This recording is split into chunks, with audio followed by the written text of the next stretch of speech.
잠시 후 윤석열 전 대통령의 추가 구속 여부를 가릴 법원 신문이 열립니다. 또 김건희 씨와 공모해 통일교로부터 청탁을 받은 혐의를 받는 건진 법사 전성배 씨의 1심 재판도 진행될 예정인데요. 관련 내용 양지민 변호사와 함께 짚어봅니다. 안녕하십니까? 안녕하세요. 자, 잠시 뒤 열릴 윤석열 전 대통령의 추가 구속 신문. 그러니까 이 부분은 평양 무인기 침투 혐의에 관련인 건데 어떤 부분이 쟁점일까요? 일단은 가장 중요한 것은 지금 구속 상태인 것을 이어갈 수 있는지 아닌지의 여부라고 판단이 됩니다. 일반적으로 영장실질심사, 그러니까 구속 전 피의자 신문에서는 가장 주요하게 보는 것은 도주 우려라든지 아니면 증거인멸 우려에 대해서 판단을 하게 되는데요. 예. 그 전제가 되어야 되는 것이 이제 범죄 혐의의 상당성입니다. 그것은 범죄 혐의가 얼마나 중대한지를 판단도 하지만 이 사람이 이 죄를 저질렀을 일정 정도의 개연성이 충족이 되는지를 판단을 하는 것입니다. 그래서 지금 일반이적 혐의로 또다시 구속 신문을 받게 된 것인데 일반 이적죄의 경우에는 뭔가 우리나라의 국익을 해하는 그러한 범죄입니다. 그리고 당시에는 북한의 도발을 유발하기 위해서 무인기를 이제 띄웠다라는 의혹을 받고 있는 그런 상황이기 때문에 이것이 정책적이고 어떻게 보면 정치적인 좀 판단으로 갈 수 있는 것인지, 아니면 실제로 국가의 안보를 침해하는 중대한 이제 형사사법 질서를 무너뜨리는 그러한 형사적인 행위인지를 판단을 먼저 하게 될 것이고, 그렇다라고 한다면 이것은 범죄 혐의로 볼 여지가 있다라는 정도만 충족이 되더라도 구속영장은 충분히 발부가 될 수 있는 것이거든요. 그렇기 때문에 그런 기본적인 부분에 초점을 맞춰서 이제 판단이 될 것으로 보입니다. 예, 그렇다면 결과는 언제쯤 나올까요? 일반적으로 영장실질심사의 경우에는 뭐 당일 늦은 저녁에도 나올 수 있고요. 예. 아니면 뭐 쟁점이 복잡하거나 영장실질심사에서 주된 쟁점이 되는 그 범죄 혐의가 굉장히 여러 혐의로 복잡하게 얽혀 있는 경우에는 새벽 자정을 넘어서도 나올 수가 있습니다. 근데 다만 윤 전 대통령의 경우에는 지금 일반 이적죄, 뭐 직권남용죄 이렇게 비교적 간단하다라고 볼 수 있는 범죄 혐의로 볼 수 있어요. 그래서 그렇게 시간을 뭐 자정을 넘어서 이른 새벽까지 갈 가능성은 좀 낮아 보이고 비교적 예. 빠른 시간 안에 결과가 나오지 않을까 예상해 봅니다. 예, 자, 결과가 나오는 대로 저희가 속보로 전해드리도록 하고요. 자, 그런가 하면 건진 법사 전성배 씨의 1심 결심 공판도 열립니다. 김건희 씨의 증인 신문도 예정돼 있었는데 김건희 씨가 불출석 사유서를 냈다고요? 맞습니다. 그러니까 지난번에도 나오지 않았어요. 근데 이번에도 역시 건강상의 이유를 들어서 뭐 저혈압이라든지 이렇게 가서 증인으로서 진술하는 것이 좀 현실적으로 어렵다라는 이유를 들어서 예. 불출석 사유서를 이제 제출을 했고요.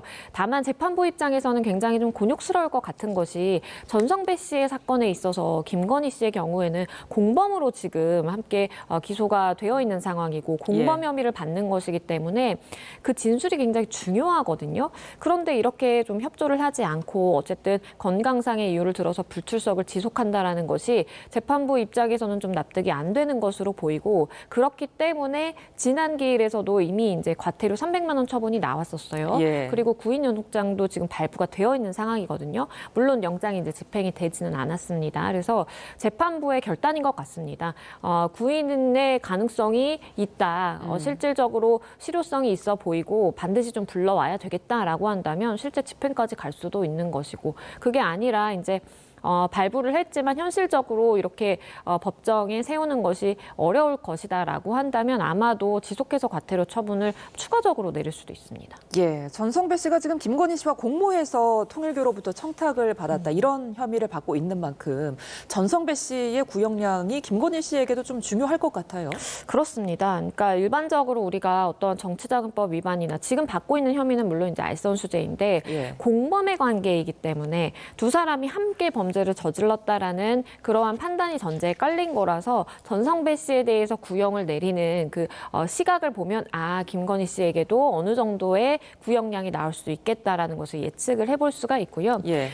일반적으로 이제 수사기관에서 판단을 했을 때 어떤 범죄를 저지르더라도 이것이 굉장히 조직적이고 그리고 수차례 장기간에 걸쳐서 반복이 됐다라고 한다면 이것은 죄질을 더 나쁘게 평가할 수밖에 없는 부분이고, 그러면 구형량을 받는 그런 이제 피고인 입장에서는 현격하게 이제 불리해질 수가 있는 것이죠. 그래서 일반적으로 이런 알선수재라든지 뭐 다양한 뭐 범죄 혐의가 얽혀 있기는 하지만 징역 한 5년 정도를 우리가 기본적으로 예상을 해본다라고 한다면 이것이 죄질이 나쁘고 조직적으로 일어났고 그리고 아무런 죄의식 없이 이런 범죄를 저질렀다라고 한다면 이것이 7년에서 뭐 10년까지도 늘어날 수 있는 그런 상황입니다. 예, 여기에 더해서 오세훈 서울시장의 첫 재판도 오늘 열립니다. 그러니까 서울시장 보궐선거 당시의 여론조사 대납 의혹인데 이 부분 관련해서 지금 명태균 씨와 오세훈 시장의 주장이 엇갈리고 있잖아요. 그렇습니다. 예. 이제 두 사람이 엇갈린 주장을 하는 그 포인트는 명태균 씨의 입장에서는 오세훈 시장이 이 부분에 대해서 다 알고 승인해서 이루어진 것이다라고 이야기를 하는 것이고 예. 오세훈 시장은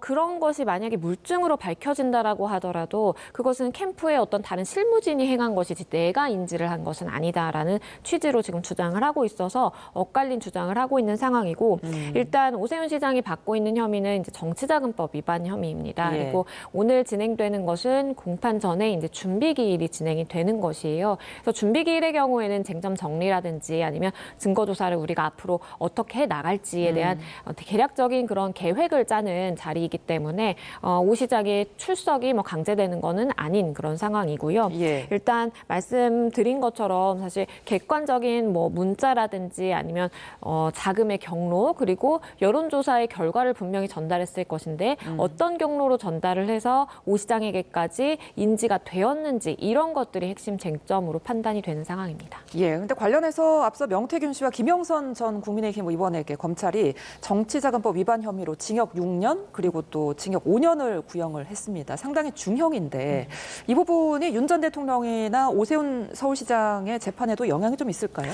있을 것으로 보입니다. 왜냐하면 말씀해 주신 것처럼 정치자금법 위반의 경우에는 법정형이 5년 이하로 규정이 되어 있어요. 예. 그런데 지금 검찰은 명태균 씨에게 징역 역시 5년 그리고 김영선 전 의원에게도 징역 5년 구형을 한 것인데 물론 명태균 씨의 경우에는 증거인멸 교사 혐의가 더해졌기 때문에 최종적으로는 징역 6년이 구형이 된 상황입니다. 예. 그러니까 법정형으로 규정되어 있는 그 범죄의 상한선을 꽉 채워서 구형을 했다라는 것은 그만큼 수사기관에서 바라보기에는 죄질이 나쁘다. 그리고 두 사람이 함께 이제 공모를 해서 이런 범행을 저질렀지만 마찬가지의 시각으로 확대해서 보면 오세훈 시장이라든지 아니면 공천 개입까지 더해진 윤 전 대통령, 김 씨의 경우에는 이러한 구형의 기준이 똑같이 적용될 수 있는 가능성이 있는 것이죠. 예. 그런 측면에서 바라본다라고 한다면 얼마나 수사기관이 이 범죄 혐의에 대해서 무겁게 바라보고 있는지가 좀 느껴지는 대목이고 그렇기 때문에 검찰 입장에서도 구형을 하면서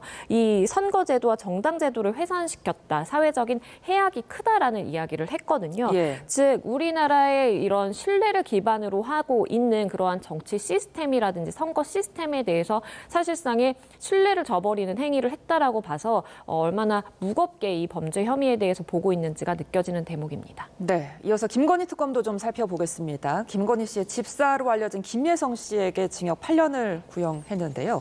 그러니까 지금 혐의가 회사 돈을 횡령한 혐의인 건데 김예성 씨가 이 부분에 대해서 김건희 씨와 상관없이 개인적으로 횡령을 한 거다. 그러니까 이제 특검 수사 대상이 아니라고 지금 주장을 하고 있거든요. 이거는 왜 이런 주장을 펼친 건가요? 그러니까 두 가지 부분으로 나눠볼 수 있을 것 같습니다. 지금 김예성 씨 입장에서는 뭔가 특검의 수사 범위는 특검법에 규정되어 있는 제한적인 그러한 수사 범위를 가지고 출범한 단체인 것인데 기관인 것인데 여기서 내 사건까지 이렇게 맡아서 하는 것은 사실상 별건 수사 아니냐. 일종의 수사 관할의 다툼의 이야기를 한 측면에서는 하는 것 같고요. 예. 그리고 두 번째로는 만약에 김 씨와의 연관성까지 불거지게 된다라면 예. 다들 아시는 것처럼 김 씨가 어떠한 로비라든지 게이트 정황이 있는 상황에서 윤 전 대통령과 같이 공범으로 엮이게 되면 뇌물죄까지도 범죄가 확대되는 효과가 발생하고 마찬가지로 김예성 씨의 입장에서는 본인이 단순히 그냥 하나 가지고 있는 회사에 뭐 자금을 횡령했다라든지 뭐 유용했다라는 차원이 아니라 김 씨가 개입함으로써 김건희 씨가 개입을 하게 됨으로써 이것은 마치 김 씨에게 행해지는 로비의 일환으로서 자기의 회사가 위용된 것이 되기 때문에 예. 범죄 혐의가 더 확대되는 효과가 발생할 수 있거든요.